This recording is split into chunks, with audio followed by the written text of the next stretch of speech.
அண்மை செய்தியை பார்த்து வருகிறோம். பாஜக மூத்த தலைவர் எல்.கே. அத்வானிக்கு பாரத் ரத்னா விருது அறிவிக்கப்பட்டிருக்கிறது.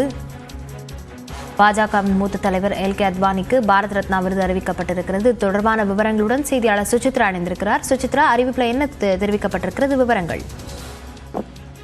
பாஜக மூத்த தலைவரான எல்.கே. அத்வானிக்கு தற்பொழுது பாரத் ரத்னா விருது வழங்கப்பட உள்ளதாக பிரதமர் மோடி தன்னுடைய எக்ஸ் தளத்தினுடைய பக்கத்தில் குறிப்பிட்டிருக்கார். குறிப்பாக பாஜகவுடைய மூத்த நிறுவனர், குறிப்பாக துணை நிறுவனரில் ஒருவரும் இந்தியாவுடைய 7வது துணை பிரதமருமான எல்.கே. அத்வானிக்கு இந்த விருதானது தற்பொழுது அறிவிக்கப்பட்டுள்ளது. பலமுறை மத்திய அமைச்சராகவும் எதிர்க்கட்சி தலைவராகவும் செயல்பட்டுள்ள அவருடைய பங்களிப்பு என்பது நாட்டிற்கு மிகவும் பெருமை சேர்க்கும் வகையில் உள்ளது. அவரோட தன்னுடைய உழைப்பை நாட்டிற்காக வழங்கியுள்ளார் என்ற ஒரு கருத்தையும் தன்னுடைய பதிவில் பிரதமர் மோடி குறிப்பிட்டிருக்கிறார். மிக முக்கியமாக அவருடைய மத்திய தகவல் ஒலிபரப்புத்துறை அமைச்சராக அவர் இருந்த பொழுது அவர் ஆற்றிய பங்களிப்பு என்பது மிக மிக அதாவது பாராட்டத்தக்கது என்ற ஒரு கருத்தையும் அவர் தற்பொழுது அந்த ஒரு பதிவில் குறிப்பிட்டிருக்கிறார். அது மட்டுமல்லாமல் அவருடைய அரசியல் சேவை என்பது நாட்டிற்கான ஒரு பெரும் பங்களிப்பாகவே பார்க்கப்படுகிறது என்ற ஒரு கருத்தையும் பிரதமர் மோடி தெரிவித்திருக்கிறார்.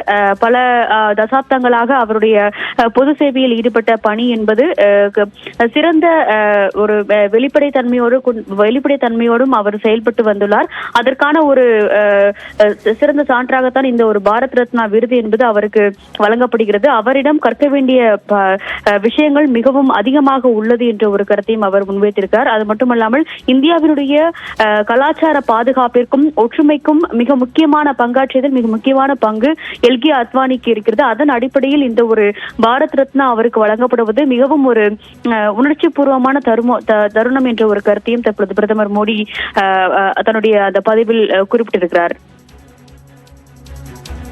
இந்த விருது அறிவிப்பு என்பது தற்போது எல்.கே. அத்வானிக்கு வழங்கப்பட்டிருக்கிறது. அவர் மேலும் எல்.கே. அத்வானி குறித்து என்ன தெரிவித்திருக்கிறார் சுசித்ரா அந்த பதிவில்?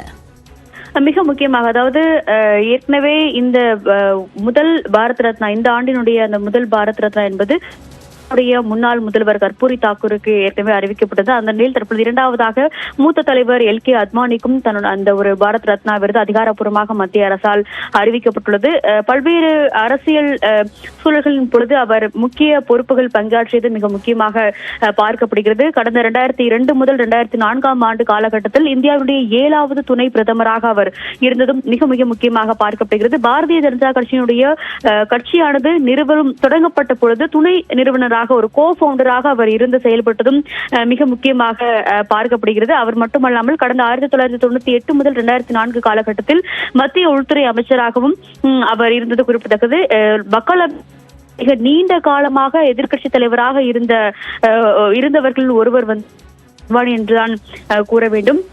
அது மட்டுமல்லாமல் மிக முக்கியமாக கடந்த 2009ஆம் ஆண்டு நடைபெற்ற பொது தேர்தலுக்கு பிரதமர் வேட்பாளராகவும் அவர் பரிந்துரை செய்யப்பட்டது மிக முக்கியமாக பார்க்கப்படுகிறது. மத்திய அமைச்சர்களுடைய பல்வேறு தொடர்ந்து பேசலாம். நம்மிடையே இது தொடர்பாக பேசுவதற்காக மூத்த பத்திரிகையாளர் திரு பிரியன் இணைந்திருக்கிறார். வணக்கம் சார். வணக்கம். மூத்த தலைவர் எல்.கே. அத்வானிக்கு பாரத ரத்னா விருது அறிவிக்கப்பட்டிருக்கிறது. இது எப்படி பார்க்கறீங்க? இது பாரதிய ஜனதா பார்ட்டியோட அல்லது அதனுடைய முந்தைய அவதாரமான ஜனசங்கத்தோடைய ஆரம்பகால தலைவர்கள முக்கியமான ஒருத்தர் எல்.கே. அத்வானி அவர்கள், லால்கிருஷ்ணன் அத்வானி. ஸோ அவருடைய தலைமையில கிட்டத்தட்ட பாரதிய ஜனதா ஒரு நல்ல வளர்ச்சி பெற்றது பார்த்தோம். 1984 பார்லிமெண்ட்ல 2 இடங்கள் இருந்த கட்சி இன்னைக்கு 303 இடங்கள் பெற்றதுன்னா அதற்கு அடித்தளம் போட்டவர் எல்.கே. அத்வானி அவர்கள். எல்.கே. அத்வானியோட அரசியல் வாழ்க்கையில எமர்ஜென்சியை எதிர்த்து நின்றது என்பது ஒரு முக்கியமான காலகட்டம்.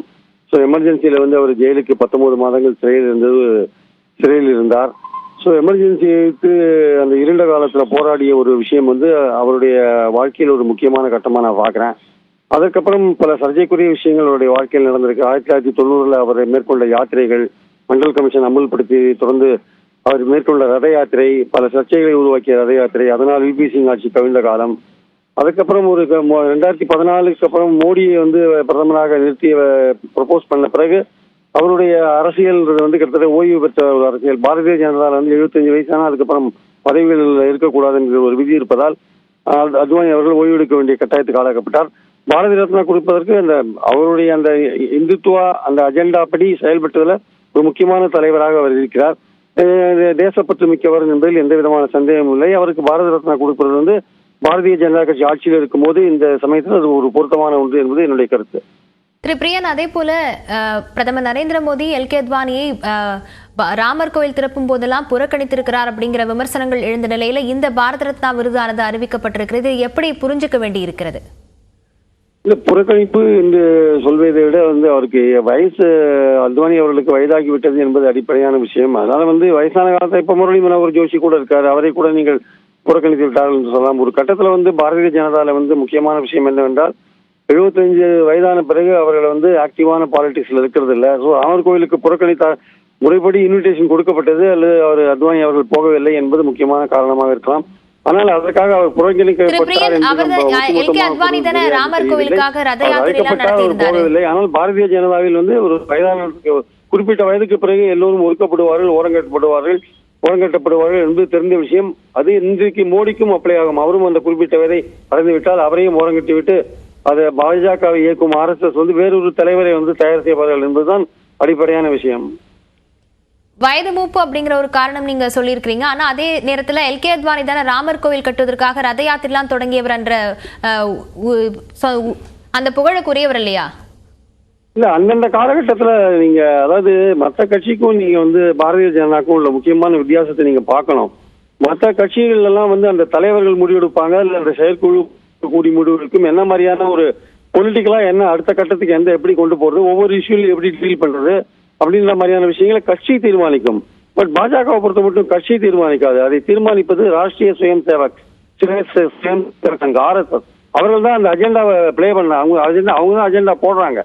பாஜக என்பது RSS ஓட பொலிட்டிக்கல் விங்.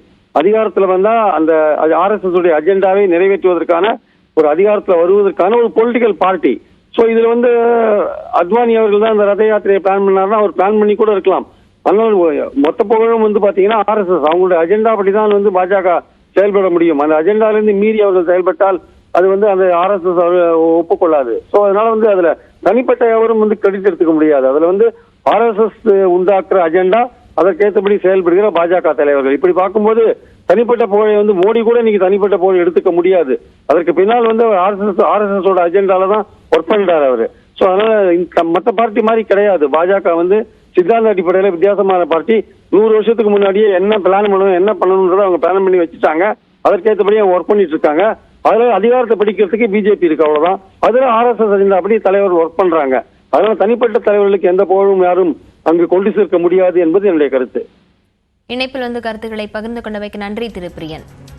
பாஜக மூத்த தலைவர் எல்கே அத்வானிக்கு பாரத ரத்னா விருது அறிவிக்கப்பட்டிருக்கிறது. அண்மை செய்தியாக பார்த்து வருகிறோம்.